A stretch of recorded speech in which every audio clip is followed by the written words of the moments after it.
Pat yourself on the back because you are right here, right now, for a reason. Welcome to the On Purpose podcast, where together we will empower ourselves and others to live lives with more passion and purpose. Welcome to the On Purpose podcast, everybody. It's Jerrod, and I am super excited to not be solo, and it's not our good friend Ali, who's still out doing his thing, but I'm going to bring on somebody that I've wanted to have on the show for a while, and the scheduling and stuff didn't work. It's somebody I look up to, and, man, I just love paying attention to this guy's career and just being around me. He has such good energy. So today I'm excited to have on Austin Osmosis Jones. He's an MMA fighter out of Denver, Colorado, a former Nebraska Cornhusker football player, and genuinely one of the nicest people I've gotten to know through the fight world. But more importantly than that, I think you all will benefit from his story of perseverance, resilience, and what I like to say, the heart of a champion. So, without further ado, let's welcome to the show our friend, Austin Jones. Oh, man, let's get to it. I'm excited for the On Purpose podcast community to hear from my friend and somebody that I look up to, Mr. Austin Jones. Welcome to the show, Austin. Appreciate you having me. I'm excited.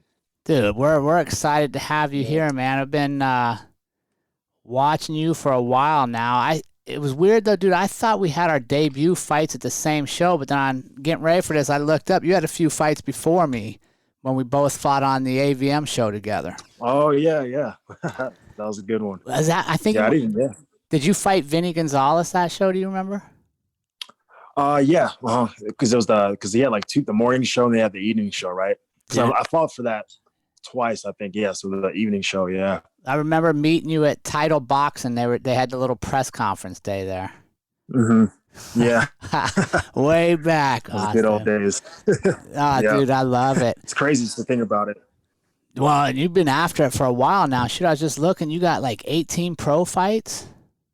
Mm-hmm. Damn, Yeah, it's been going nonstop. Bro, I love it. All right, Austin, so just so you know, man, our community is worldwide here. They're going to be listening to you. They're going to be looking for little tidbits of how to live a purposeful life and how you're living your life with purpose, Austin. But before we get to the heavy stuff, it's just like a gym deal. I got to warm you up, stud. I can't just let you jump into the heavy stuff. That sounds good. All right, man. Here we go. First warm-up question for you, Austin. You are you're stranded on an island and you get one food for the rest of your life. What's Austin Jones eating? Steak.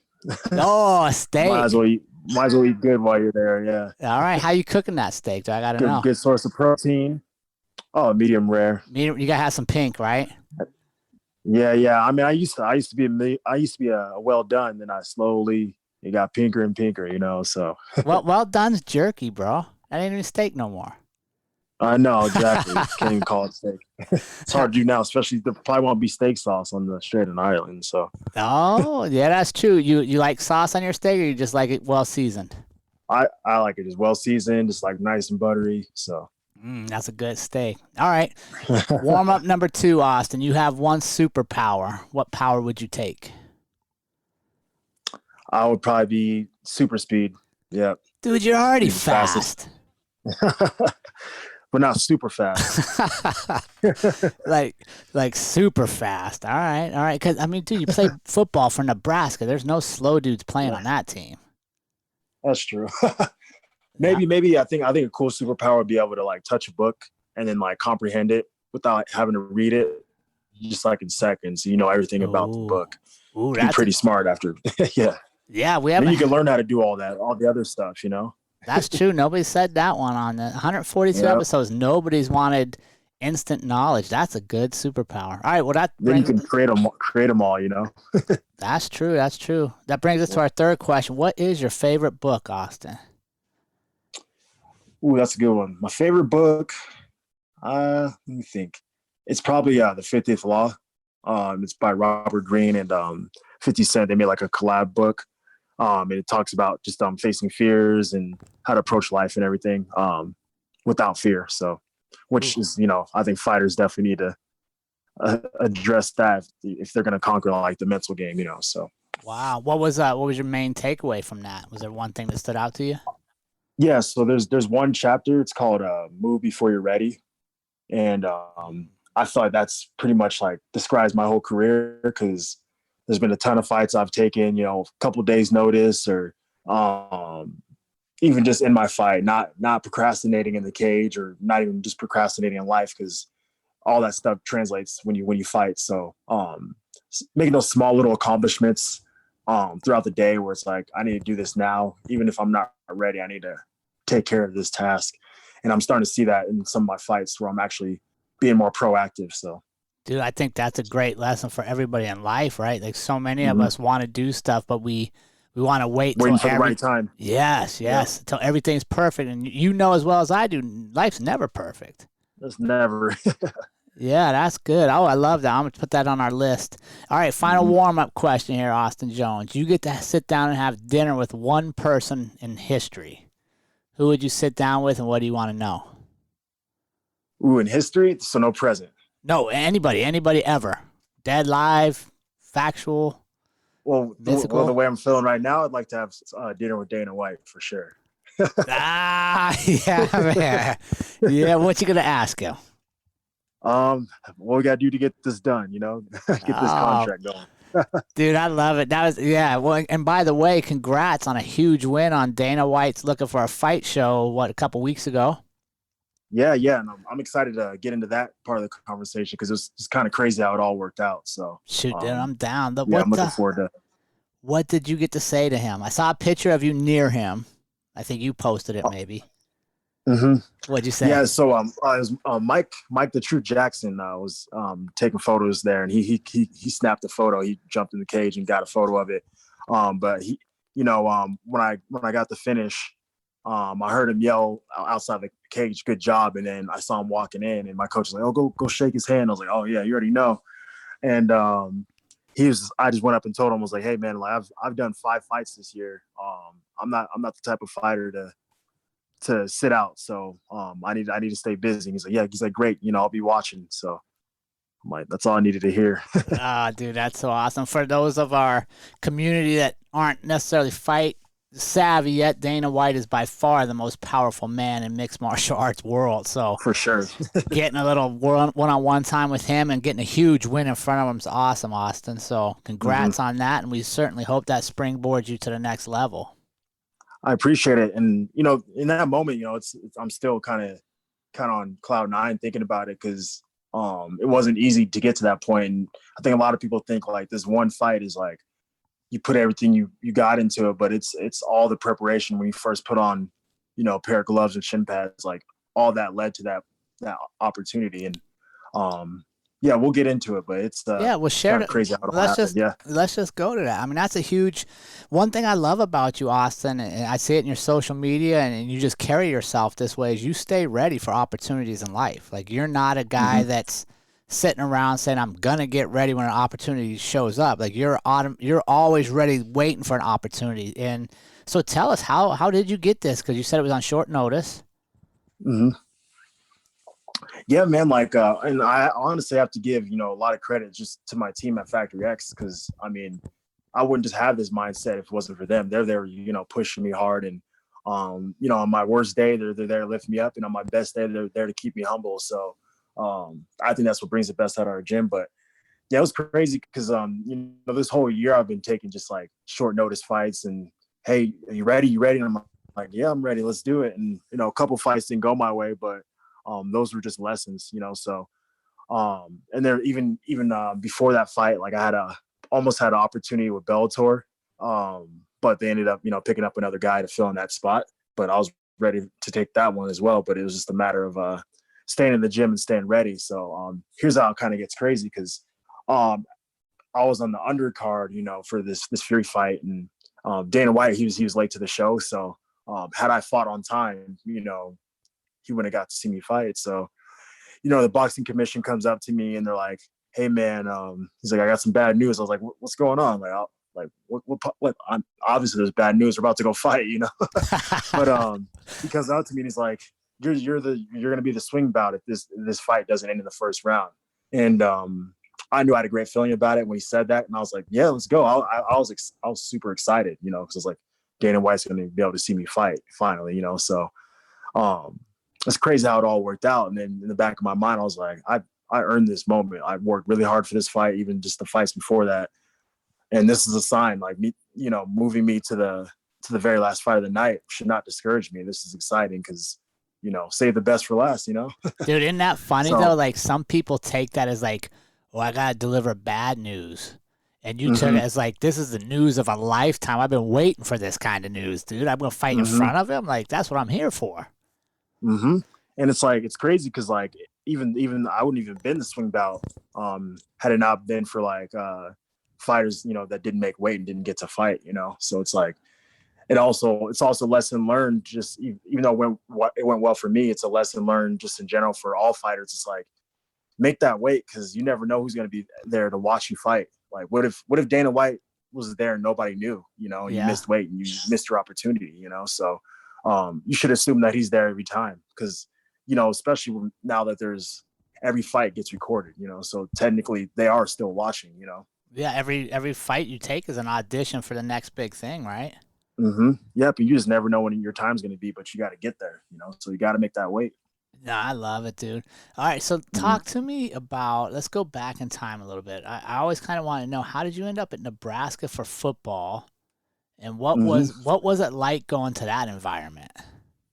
To be honest, like a lot of it had to do with like I just had kind of a chip on my shoulder because I played, obviously high school football, and like our team, like we won I think 2 games my senior year.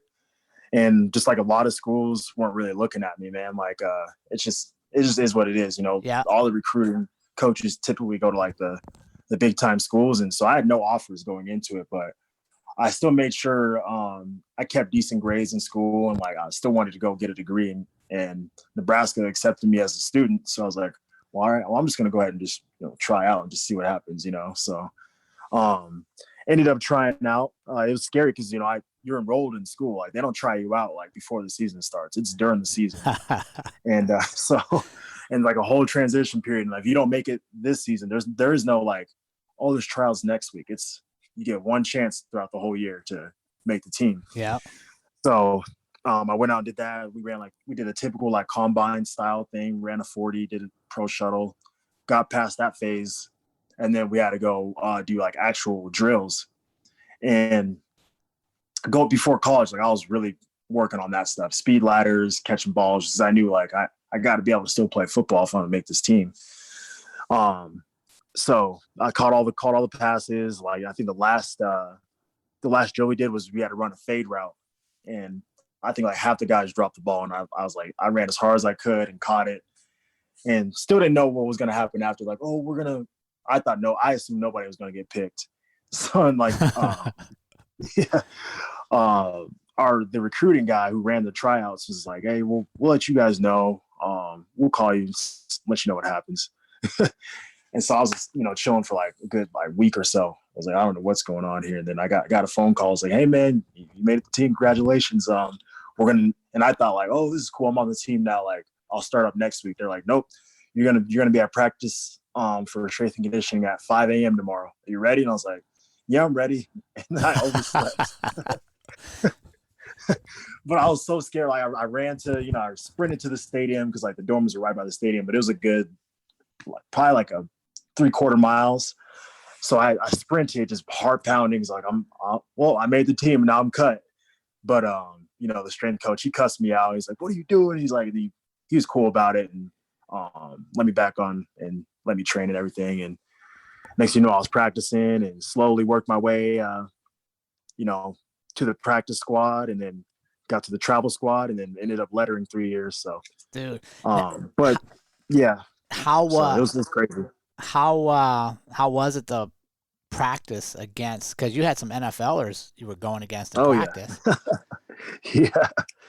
What was that like? That was pretty scary. And Sue was there for majority of the time I was there, and just trying to get past the line of scrimmage against him was pretty much impossible. I was always like the plays where we were, the outside sweep plays to get away from him. So I literally seen him get double teamed, and he just like straight up, just like Moses parting the sea, just like move the guys out of his way.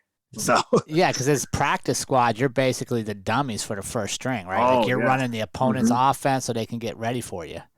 Mm-hmm. And they don't take it easy on walk-ons. Mm-hmm. Oh no.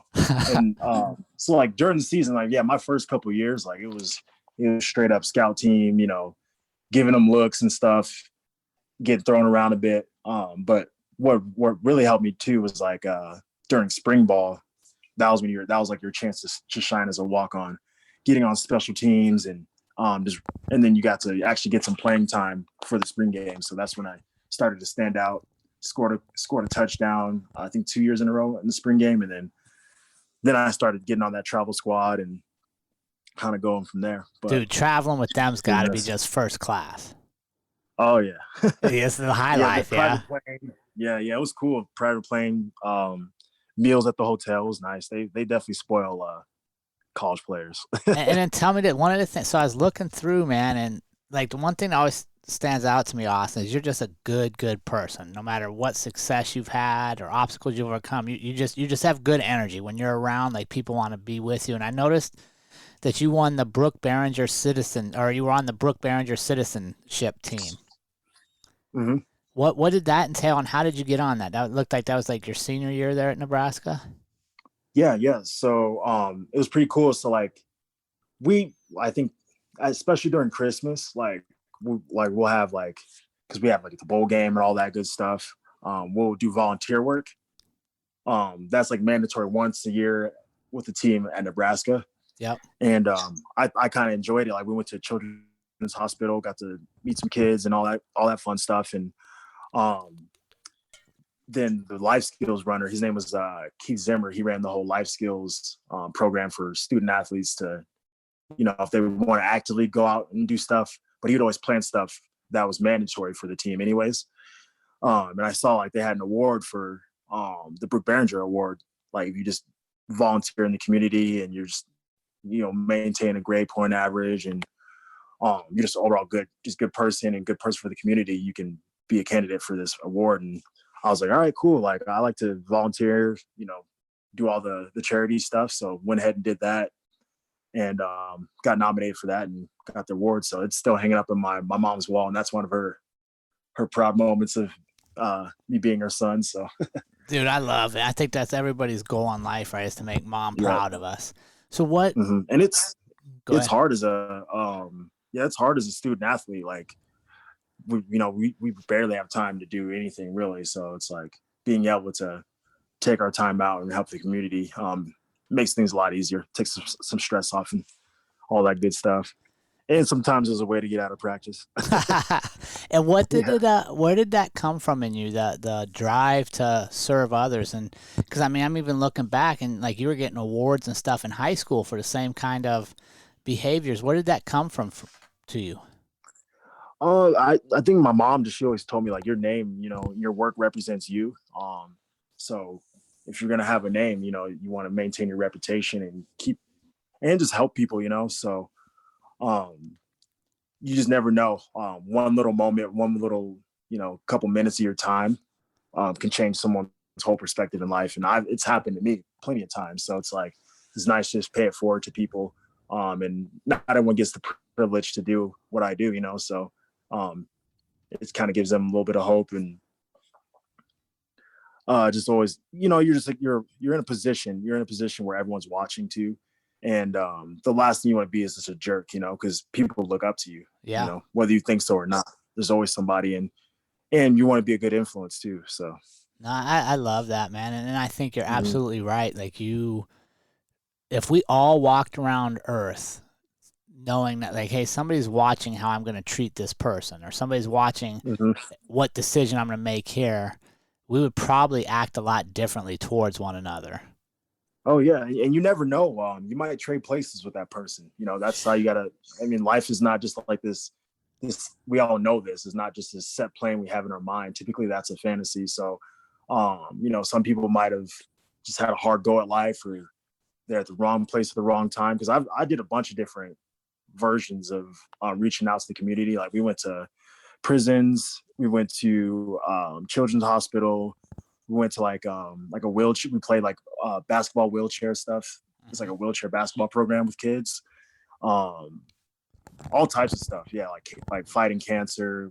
We're always around, and especially in Nebraska, like that's a big deal for the people in that state. So, Dude, you guys as Husker football players, you are like royalty to Nebraska. You're the top citizens they have.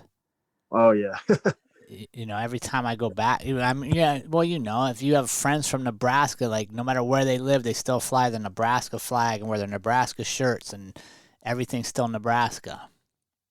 Even when I didn't even make a name for my team I didn't even make a name for myself on the team.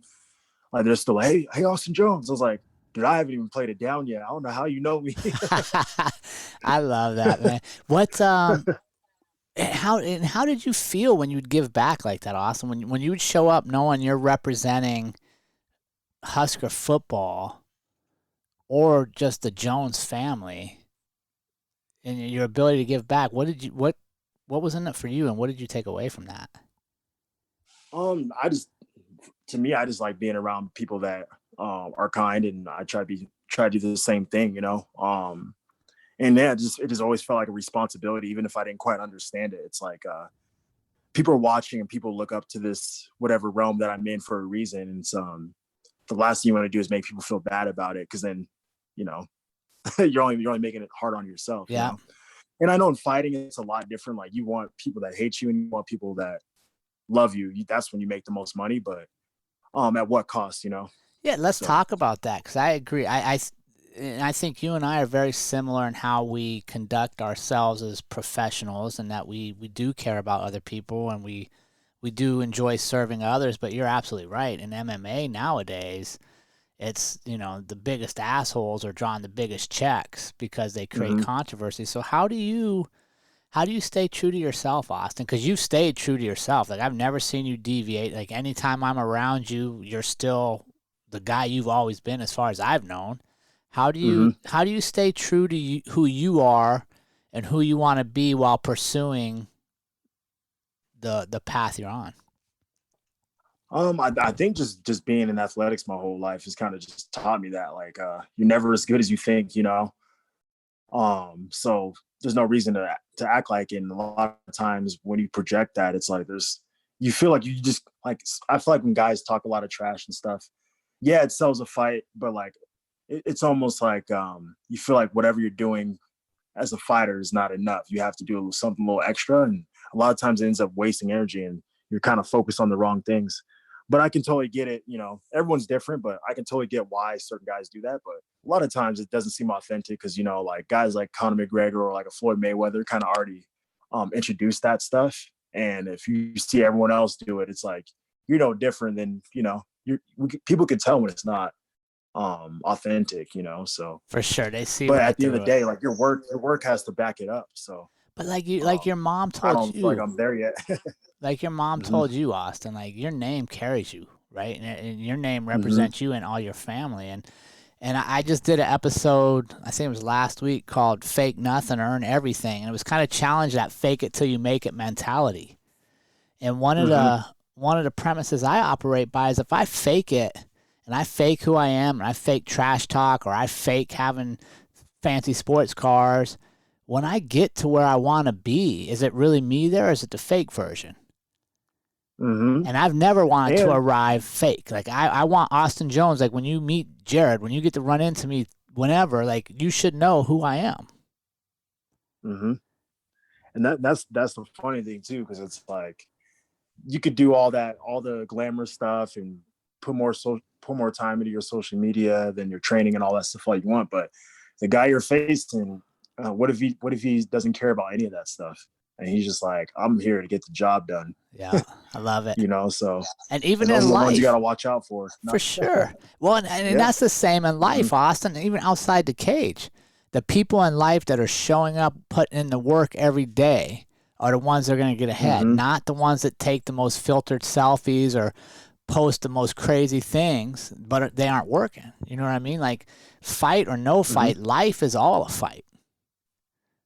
And I think in these times, man, I think like the fighters that are eventually going to shine more are the ones that are genuine people. Because if you look at now, people are just at each other's heads about everything. Everything's politicized, and people are just like, let's embarrass somebody to get views. And like people are going to grow tired of that stuff, man, where just the toxic behavior, and they're going to look for some type of relief, For you know? sure. So Yep. if everyone's doing it, and it's like, it has nothing to do with just like respect and honor, nothing. That stuff gets old, and people don't like to feel bad. People go and feel bad for so long, you know? Yeah, and it runs its course. And then people like you who just have good positive energy get to shine through again, right? As long as you stay true. Yeah. And it's like, and the main thing is, at the end of the day, like doing all the antics, man, it's unnecessary, because at the end of the day, you got to go out there and perform, you know? Yep. And people will remember you way more about the way you perform than anything. And I always point out, Justin Gaethje for that matter. Like I've met him. He's super genuine dude, just super calm, just a cool guy to be around. And the people love that about him, but they really love the way he fights, you know? Scary, bro. It's passionate. There's passion behind it. You know, he's not weighing himself down by all the trash talk. And, you know, so. Yeah, I love it. So talk to me and share with our audience, how did you go from Husker football player, college graduate, to deciding MMA was a path you wanted to chase? Yeah, I mean, it sounds pretty typical. You know, I was in college, and we were just at a local bar. This is back when it was like the Rampage era. Oh yeah. Where they'd show a pay-per-view maybe every 2 months. And there's a bar called the Fat Toad, and someone told me Chuck Liddell had some stake in it, but that's why they would always show the fights there. And I watched one fight, and I fell in love with it. I think it was Sean Sherk versus BJ Penn, the rematch. Oh, that's BJ a good Penn, fight. knocked him out with the flying knee. Yes, and I was like, oh man. Once I watched that, I was hooked. That was vintage BJ I was Penn. still playing football. Yeah. I loved vintage BJ Penn. I was still playing football. Still playing football, but I ended up I had roommates, and ended up hanging up a punching bag, a heavy bag, in the basement, and they could hear it rattle throughout the whole house. But I would just hit it every day. I didn't know what I was doing. I told myself, if NFL doesn't work out, I'm going to find a gym back home in Colorado and just get going. So haven't taken a year off ever in sports. So you went right from football to MMA. Yep. Okay. And so when I first met you, you were with Bobby Lashley and the guys at Top Team. And I think that's one thing that kind of stands out to me, Austin, about you as I was preparing to have you on the show is you're not one to make yourself the big fish in a small pond. You like to be a fish in a big ocean. Yeah. I think that's just from what I've learned from playing football. Nobody's safe on that field, and it's, you have to, as teammates, you want to surround yourself with people that are going to push you, So, and Bobby was my first wrestling coach for MMA. And yeah, I have some nightmares still, but, maybe a good fighter. Yeah. And that's one of the things I love, because I talk to the On Purpose community all the time about what I call our circle of five, right? And I don't know if you've heard this. It's a saying out there quite frequently that you are the sum of the five people you spend the most time with. And for you, going to Nebraska, which is the pinnacle of college football, it's at the highest level, your circle of five is going to be high-level people, right? They're not just scrubs getting on that team. And then and then the same path you took for MMA, right? You're with Top Team, that kind of folds and goes away. You could pick any other gym, where you were at in your career, any other gym would have took you in, and you went to one of the toughest gym with the most UFC fighters in Colorado to challenge yourself. So, are you cognizant of who's in your circle? Do you pay attention to that, or how do you navigate putting yourself in these situations where you're going to improve?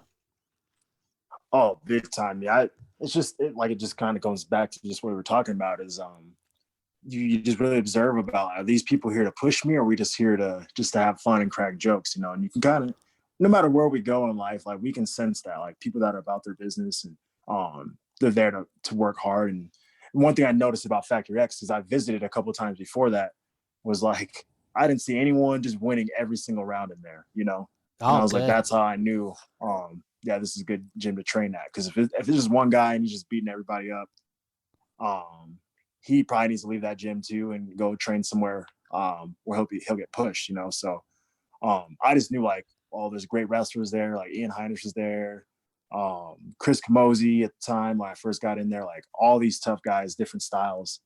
I knew I was supposed to go there. So Who's been the scariest training partner you've had so far? The one that you're like, oh man, it's my round with this guy. Probably Alex Hernandez. Really? That's a good name. Yeah, he's kind of a sleeper still for the MMA community.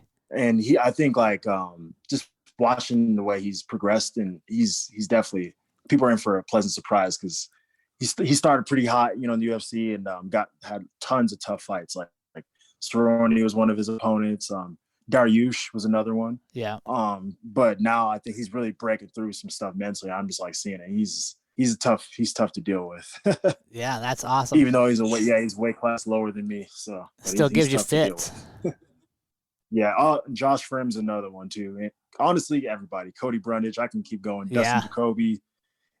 Yeah, now you got a good group. It doesn't end. So talk to me about this, Austin. So I love your MMA career because as an amateur, we were amateurs at the same time, and you were a stud. You know what I mean? Like you were definitely on the hot track. You were moving quickly to pro, and then you had that run where you lost 3 in a row, and arguably 2 of the 3 you could have won. What was your mindset like there? You know, now all of a sudden you went from being a hot amateur to 3 in a row as a pro. What went on in your mind, and how did you decide to stay the course and continue forward? Oh man, yeah, it's a lot. Where do I even start with that? I guess one thing that did help me is just always going back to football. But like in football, it's like almost like a season, you know, like it's really tough to win every game. And I kind of kept that mindset. Like if I don't win this fight, there's something to get out of it, and I can find a way to improve this thing. But I definitely didn't anticipate it taking this many fights to do it. But again, you know, a lot of those were short notice, but still no excuses, you know. There's things that I could have done better as a fighter. I think there's moments where I was treating MMA like a sport. Like I have to use my athleticism. I have to be elusive. I gotta execute. I gotta do this right. I gotta do that right. And those were the fights where I felt like, even though they were close fights and they could have went my way, it wouldn't have been a close fight had I just went in there and just fought, you know? And I think that's like, I've seen, now I'm kind of looking back at it, and I've seen other fighters deal with this, and it's just a mental curve that you got to get over. You know, we learn the physical part, the technique, and after a while you figure out what your style is. But the mental side of the game is something you always have to continue to improve, and be neutral in your thoughts. Like you can't want something too much, and you can't not believe it's going to happen, you know? So I had to just kind of go back to just like, how do I become a better fighter? Not just like being a guy who can shoot a double leg at any time or be super athletic. Cause you know, people pick up on tendencies, and if the right game plan, they can still beat you, even if the fight is close. So yeah, especially at the highest level. Just changing my approach. Changing my approach. Like now, oh, go ahead. No, what did you change? That's what I'd love to hear. What did you change there? Because now you've been on a good run. I think just changing the mindset of not being so result driven going into my fights. Like, okay, so here's the fight. We're gonna go fight.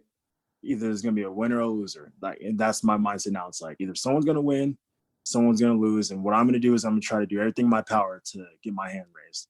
But in order to do that, I have to continue to learn and keep a sound mind all the way up into the fight. I think sometimes when guys get a fight, especially when the fight's close, it's so easy to just ruin a whole fight camp by the week of your fight. You know, you're either, oh, I can relax now to the fight. You have that mindset where it's like, I'm just going to tone everything down and completely shut everything off mentally, which I don't think you should do either. And then there's moments where you overdo it. So it's like finding that happy common ground, almost like the yin yang effect, like training your mind every day and continue to learn until your fight. That's where it's paid off the most, because I feel like it just gives me the confidence I need to go and get the job done. but I'm also not like overloading myself with information. It's more of like trying things and learn maybe one technique and sticking with it up until the fight. So just not stop learning and just be in the moment. Who'd you go It's hard to? we don't know. What's that? So who'd you go to after that third loss?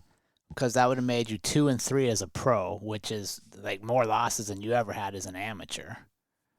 Mm-hmm. Who did you go to, or did you go to anybody to sit down and be like, what in the hell is going on? How do I write this? How close to walking away were you? Oh, shoot. Shoot, there's been a couple times, even just early in my career and then a little bit late. It always ended up like with me and Coach Mark, like on the phone. I'd be in my car driving somewhere. Like this happened. It's crazy how it just happened both times like this. But I was in my car, just driving, trying to clear my mind. And then Mark would give me a call and we would just talk about it. And he just really helped put things in perspective. And I think that's just from him dealing with so many fighters. Like there's a lot of coaches out there, but I can't think of a whole lot of coaches that have dealt with this many fighters as Coach Mark. At least that I don't know of, Yeah. What'd he say? And just like the different mindsets. And he's like, just always talks about like the difference of me getting to the next level versus staying where I'm at. It's just the mindset shift. And it's not necessarily like you need to like become tougher. You need to do this, you need to do that. It's just like finding a way to flip the switch. And what a lot of people, I think, believe flipping the switch is turning into this killer when you turn, but it's the total opposite. Flip that switch off and just let your instinct do everything, Yeah. Still be aggressive, but think in there. Yeah. Don't think in there and just go out there and fight. Yeah, I love it. You fall back on Because when you're autopilot. thinking, fears take over. Yep. Mm-hmm. Fears and you're slower, right? Because thinking means you're taking in input, analyzing it, and coming up with an output. And that's why you guys, that's why we train so hard, right? So we don't have to think, we just react. Exactly. And that was, there's a quote on our wall, like I looked at right before I went and fought. I did like a little shakeout, went to the gym and stretched, and it says, we don't rise to our expectations, we fall to the level of our training. So now I know I'm like, just put in the work, whatever the outcome is going to be the outcome. But nothing's worse than going out there and winning or losing, knowing you didn't train hard enough to fight the way you wanted to, So the outcome can generate the same feeling. You can go win and feel like it's a loss, and you go lose and you think it's the end of the world, But the same on the other end, you can go out there and go win and know like you did all the work and there's no better feeling in the world. And you can go out there and lose and be like, yeah, I lost, but at least, I went out there and gave it my all. I didn't hold back, or this guy was just better than me on that day. I think that's when you really start to make progress as a fighter. Because I think you learn the most when you fight. So yeah, and I love that analogy, and I love it for everybody in life. Like everybody's life is a fight, whether you're a cage fighter or not. Like you're fighting for that promotion at work, you're fighting to stay in a relationship, you're fighting all kinds of demons in life, right? And I love that, and that's something I always share with people too, is if we're only going to be happy with a certain outcome or sad with another outcome, we're giving up a lot of our power in the world, right? Like we got to choose to enjoy our process of getting better, choose to enjoy the hard work we put in, whatever it is we're doing in life, because outcomes for the majority of the time are beyond our control, right? Like an MMA fight, a ref makes a bad decision, stops the fight early. Well, if it goes against you, now you're going to be sad forever because they made a bad, you had no control on that. But you do have control completely in how you prepare, how you show up. And at the end of the day, if we can look in the mirror and say, I gave my best, really, I don't care what the outcome is, because the majority of the time they'll be in your favor. And if they're not, you'll have peace because you did your best. That's exactly what Mark told me. He's like, whatever the fantasy you have in your mind where you think like you're going to go in there, get tired and get caught. And then, he's like, lose a fight. He's like, it's not what you think it's going to be. He's like I always refer back to the Ian Stonehouse fight. And till this day, he's like one of the closest guys I am to, as far as like the guys I've fought. Like I'm always like, we're always giving each other respect and like, hey, hope you're doing well, man, and all that stuff. Cause it was just a crazy fight. He ended up catching me with the overhand at the end of the fight. And I was winning the entire fight. And I think up until I think even just like now to this fight just now that I just had, me and coach sat down and talked about that. He's like, I think in that past fight, your defense wasn't nearly as good as it is now, but like you got caught and you're still carrying that. You haven't addressed it mentally yet.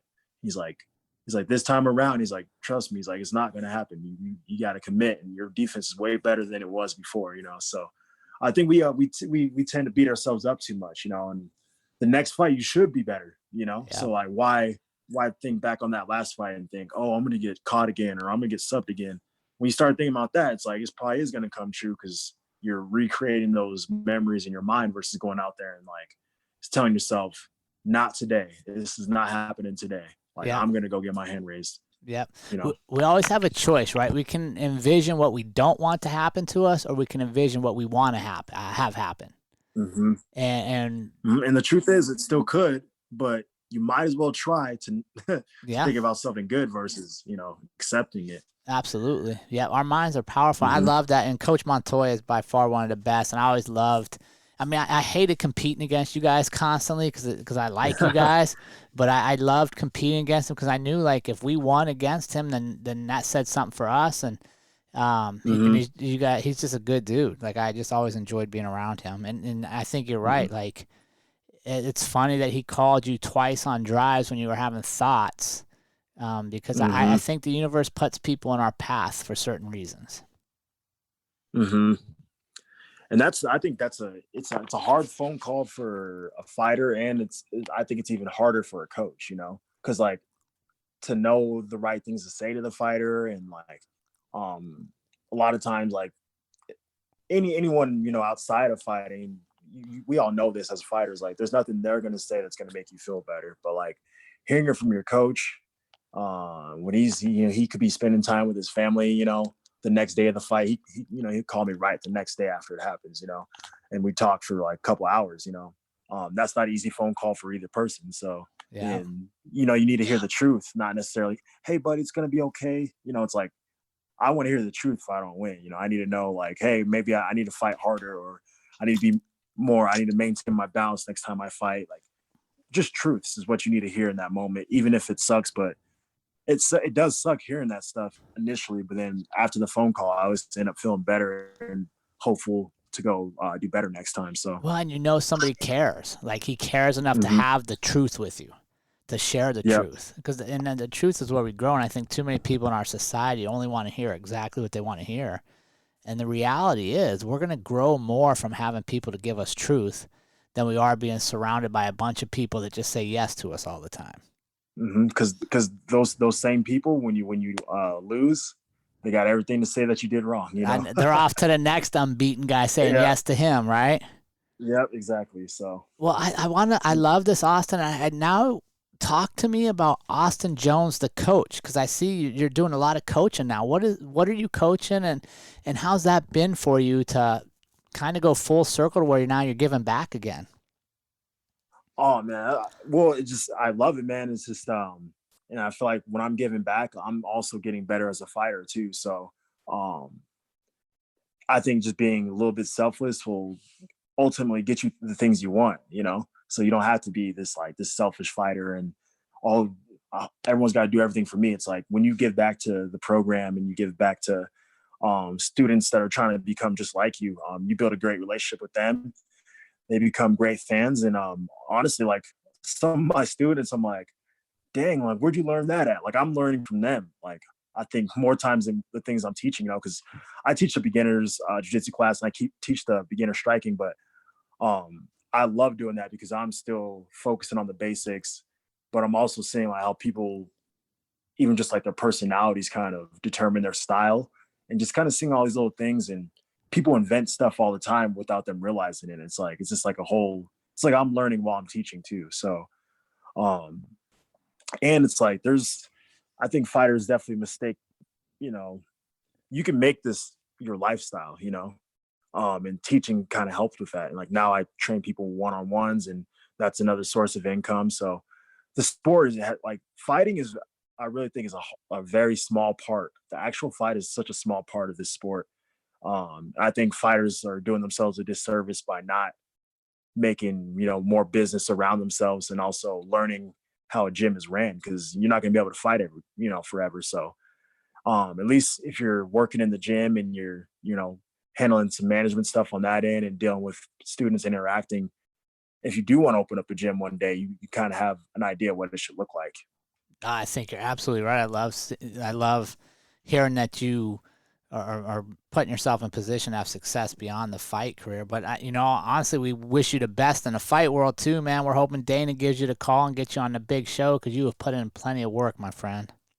Oh yeah, and then in that moment, it was just like I knew, just like there's a lot more work to do. So the door is open, so I gotta have the willpower and just the determination to walk through it. I love it. Austin, so if we could wrap up for our community, if you could give them a couple tips, maybe they're sitting at home right now, they're listening to you, they're about to go into 2022 and they want more in their life, but maybe they're just scared to take that first step. Maybe they're scared to even admit they want more, or they think they can be more. What are a couple tips that Austin Jones would tell our community to improve their life in 2022? Mm-hmm. Yeah, so I would say, like, for me, it'd be cliche to be like, you just got to start, you just got to go. To be honest, what helped for me is like I got a journal, and then I was like, what are my fears? I started writing down like what my fears are, and then it turned into like, what books can I find, or what articles can I read, or anything that'll help me with fear. And then I was like, okay, this is how I should kind of see these things, and because ultimately it tells you everything you need to do when it comes to fears. Don't procrastinate, and be proactive, and just go and just find out what happens. So, but you also have to have those. There's got to be some type of reward at the end. Like, you can't just like jump into something and expect everything just to work out. You got to understand how you're going to get that award, and I think reward. I mean, so going into that, having the right mindset, but you have to learn those attributes first and see, because a lot of times in books and just any example, they're going to use somebody, as an example, and you find a way to relate to that person, and then find a way to repeat history or make it better. So you got to have role models, even though you don't know them. So I think that's what books have really done for me, and it kind of gives you the way to approach it, because I've done this so many times. Like I still went to a fight and I was terrified and I didn't address my fears. Like, we could still easily show up, but will you perform? So I love it. Preparation in the next endeavor that you want to do. Be prepared for it and know that you already have it, and then you'll go in there and do it. Awesome, brother. I appreciate you so much taking the time out of your busy schedule to join our community this week, Austin, and we wish you the best in the future, my friend. I appreciate it, man. We'll have to do another one next year or soon. Love it. And remember, team, life is far too short to live any other way than on purpose. We will see you all again next week.